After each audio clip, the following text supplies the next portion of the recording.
violence, riots, unrest. Behind all this is one troublemaker that sows the seeds of instability and conflict in different parts of the world. All of you in this room have good reason to be proud. The National Endowment for Democracy, or NED, was founded in 1983. A legacy of the Reagan administration.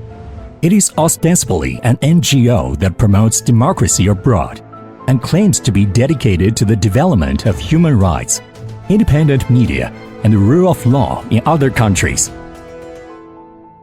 However, is this really the case?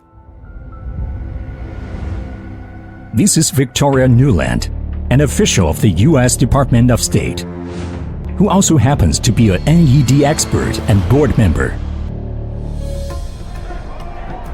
Nuland appeared in Ukraine on November 21, 2013, when the country was mired in political turmoil. In a leaked telephone conversation, Nuland and Jeffrey Pyatt, then U.S. ambassador to Ukraine, discussed the hand-picking candidates for a new Ukrainian government, showing how deeply they were involved in the opposition's political campaign. In terms of him not going into the government, just let him sort of stay out and do his political homework and stuff. I think Yats is the guy who's got the economic experience, the governing experience. Suspiciously, records of aid or financial support for Ukraine have been removed from NED's website.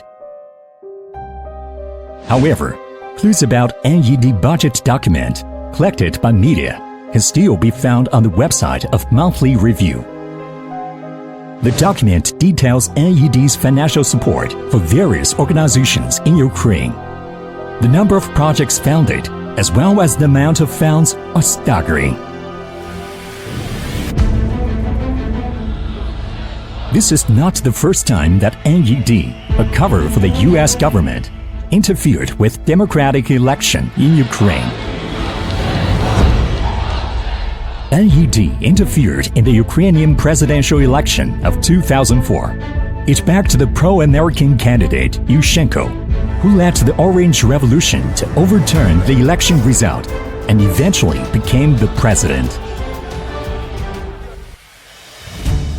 To help the opposition seize power, the United States, through NED and other government agencies, plowed billions of dollars into supporting anti-government organizations, journalists, judges, and trade unionists, according to the Canadian Dimension.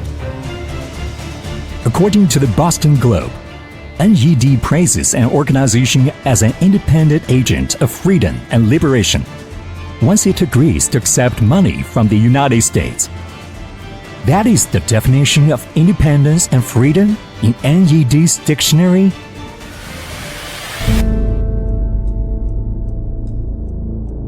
As interfering other countries' affairs is prohibited by UN conventions and international law, NED plays the role of de facto CIA when it is inconvenient for the latter to operate openly. It intervenes on behalf of the US under the pretense of promoting democracy. Alan Weinstein, founder of NED, confessed with the Washington Post in an interview in 1991 that a lot of what they were doing was what the CIA had done 25 years ago. NED was therefore known globally as the second CIA. Nowadays, instead of having just the CIA going around behind the scenes and trying to manipulate the process secretly by inserting money here and instructions there and so forth, they have now a sidekick, which is this National Endowment for Democracy, NED. NED has four main institutions: National Democratic Institute, International Republican Institute, American Center for International Labor Solidarity, Center for International Private Enterprise. Through these institutions, NED masterminded separatist riots, regime changes, political crisis, disinformation. Ukraine is just one of its numerous targets.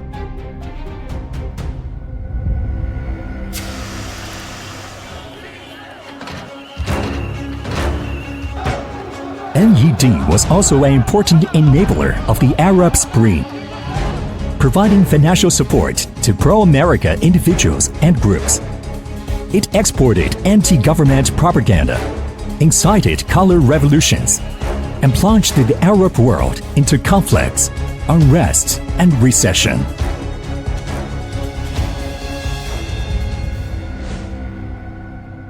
NED instigated the color revolution in Bolivia, forcing President Evo Morales to resign and go into exile,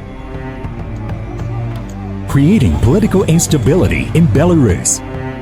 The United States masterminded color revolution against the Belarusian government. In addition, NED orchestrated violent coup in Haiti, influenced elections and constitutional referenda in Kyrgyzstan, stirred up protests and confrontations in Thailand, incited oppositions in Nicaragua to seize power by force, interfered in Mongolia's parliamentary elections and Uganda's presidential election.